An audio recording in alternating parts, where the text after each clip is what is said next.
Hi friends, நேற்று weight loss challenge டே 4. காலையில் எந்திரிச்ச உடனே என்னோடய வெயிட் நான் செக் பண்ணிவிட்டேன். எவ்வளோன்னு நீங்களுமே பார்த்துக்கோங்க. என்னோடய வெயிட் பார்த்தீங்கன்னா இப்போ எக்ஸாக்டாக 84.60 இருக்குது. இதிலிருந்து நீ எவ்வளோ வெயிட் ரெடியூஸ் ஆகுதுன்னு பார்க்கலாம். என் கூட சேர்ந்து வெயிட் லாஸ் சேலஞ்ச் ஃபாலோ பண்ணுற நீங்கள் எல்லாருமே உங்களோட வெயிட் எல்லாமே எனக்கு ஷேர் பண்ணியிருக்கிறீங்க. அதில் இருந்து இப்போ நம்ம வெயிட் லாஸ் ஜேர்னியை ஸ்டார்ட் பண்ணலாம். எவ்வளோ ரெடியூஸ் ஆயிருக்கு அப்படிங்கிறதையுமே பார்க்கலாம். எனக்கு த்ராட் இன்ஃபெக்ஷன் இருக்கிறதுனால நான் வெள்ளை பூசணி ஜூஸ் நான் நேற்று எடுத்துக்கலை. அதுக்கு பதிலாக டீ தான் எடுத்துக்க போகிறேன். ஆனால் சர்க்கரையே சேர்த்தாம தான் டீ நான் எடுத்துக்கிறேன்.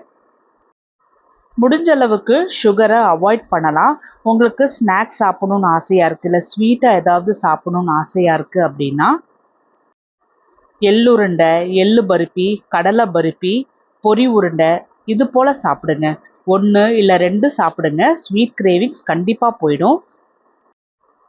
இப்போ 10 நாள், 15 நாள், 20 நாள் இது போல் கண்டினியூஸாக சுகர் சாப்பிடாம இருந்தோம் அப்படின்னா அது நமக்கு ரொம்ப நல்லாவே பழக்கமாயிடும். அது மட்டும் இல்லாமல் நம்ம உடம்பு எவ்வளோ ஃப்ரீயாக ஃபீல் பண்ணுவோம் அப்படிங்கிறது நீங்கள் உணர்வீங்க.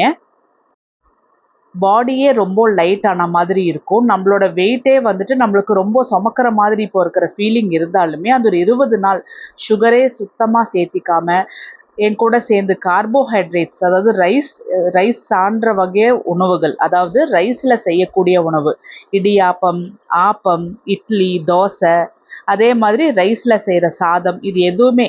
ஸோ இந்த சுகரும் ரைஸையும் மட்டும் அவாய்ட் பண்ணி பாருங்கள்.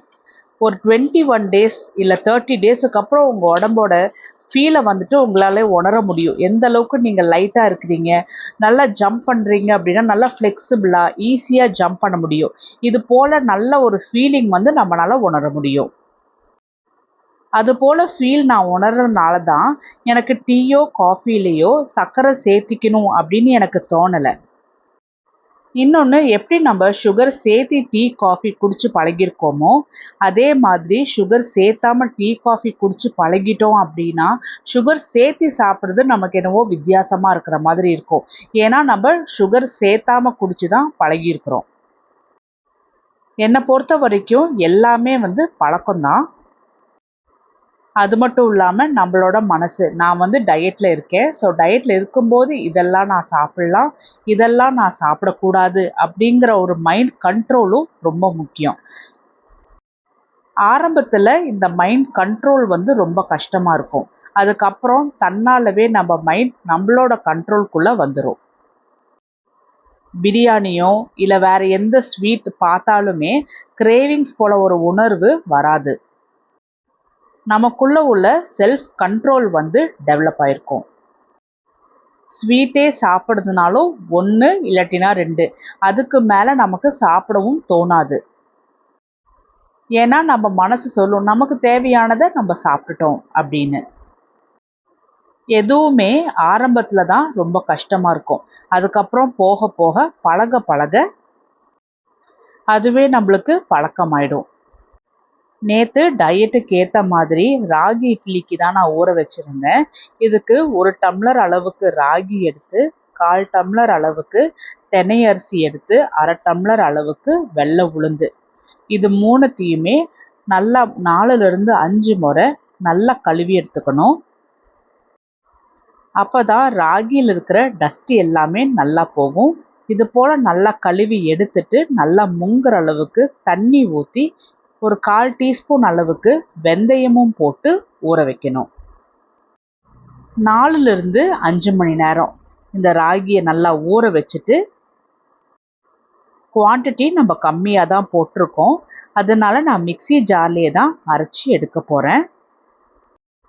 நான் எப்போவுமே ஜீரக தண்ணி தீந்துருச்சு அப்படின்னாவே ஃப்ரெஷ்ஷாக பிடிச்சி வச்சுக்குவேன். பிரியாணி இலையும் பட்டையும் நான் 2 தண்ணிக்கு ஒரு தடவை மாற்றுவேன். ஜீரகம் மட்டும் ஒவ்வொரு தண்ணிக்கு நான் மாற்றிடுவேன். தினமும் ஜீரக தண்ணி குடிச்சு பழகிட்டனால என்னால் அந்த நார்மலாக ஜில்லாக இருக்கிற தண்ணி வந்து குடிக்க முடியல. நேற்று நான் என்ன எடுத்துக்கிட்டேன் அப்படின்னா, காலைக்கு கம்பங்கூழ் எடுத்துக்கிட்டேன். மத்தியானத்துக்கு கோதுமை ரவையில் சாதம் போல் எடுத்துட்டு கொண்டக்கடலை குழம்பு, அது கூட அவரைக்காய் பொரியல் தான் நான் எடுத்துக்கிட்டேன். சாயந்தரமாக ஒரு 2 பீஸ் தர்பூசணி எடுத்துட்டு கருஞ்சீரகம் டீ தான் எடுத்துக்கிட்டேன். நைட்டுக்கு நம்ம ரெடி பண்ணி வச்சுருந்த வெயிட் லாஸ் ட்ரிங்க்கு கொள்ளு கஞ்சி தான் நான் எடுத்துக்கிட்டேன். இந்த கொள்ளு கஞ்சியுமே முடிஞ்ச அளவுக்கு 7-7:30க்குள்ளே எடுத்துட பாருங்க. அது மட்டும் இல்லை, ரொம்ப முக்கியமாக என்னென்னா கொஞ்சம் நல்ல வெது வெதுப்பாக சூடாக இருக்கும்போதே எடுத்துக்கலாம். ராகியும் பார்த்தோம்னா நல்லாவே ஊறி வந்திருக்கு. இது இப்போ அரைச்சிடலாம். குவான்டிட்டி நிறையா போட மாட்டேன், ஏன்னா கொஞ்சமாக இருந்துச்சு அப்படின்னா தான் ஒரு 2-3 நாளில் தீர்ந்துடும். அப்புறம் திரும்பி ஃப்ரெஷ்ஷாக நம்ம வேறு ஏதாவது ஒரு தினை அரிசியில் நம்ம ஊற வச்சுக்கலாம். ராகி தோசைக்கோ இட்லிக்கோ அரைக்கும்போது அதிகமாக தண்ணி சேர்த்தி அரைக்க வேண்டாம். ஏன்னா தானியங்கிறதுனால நல்லாவே தண்ணி விடும். அது மட்டும் இல்லாமல் இதில் இட்லி போடணும் அப்படின்னா இட்லி மாவு பதத்துக்கு இருந்துச்சு அப்படின்னா தான் இட்லி நல்லா புஷ்ஷுன்னு சாஃப்டாக வரும். இதில் நான் கொஞ்சமாக இந்து உப்பு போட்டு கையை வச்சு நல்லா கலந்துட்டுருக்கிறேன். கையை வச்சு நல்லா கலக்கும்போது நல்லா சூப்பராக உப்பெல்லாம் ஃபர்மெண்ட் ஆகிட்டு வரும். இந்த ராகி மாவை மூடி வச்சுட்டு நாளைக்கு வீடியோவில் பார்க்கலாம் இந்த ராகி மாவு எந்த அளவுக்கு ஃபர்மெண்ட் ஆகிட்டு வந்திருக்குன்னு. உங்களுக்கு நான் ஃபாலோ பண்ணுற டயட் ஈஸியாக இருக்கா இல்லை கஷ்டமாக இருக்கா, இல்லை உங்களுக்கு ஏதாவது டிப்ஸ் வேணும்னாலும் சொல்லுங்கள்.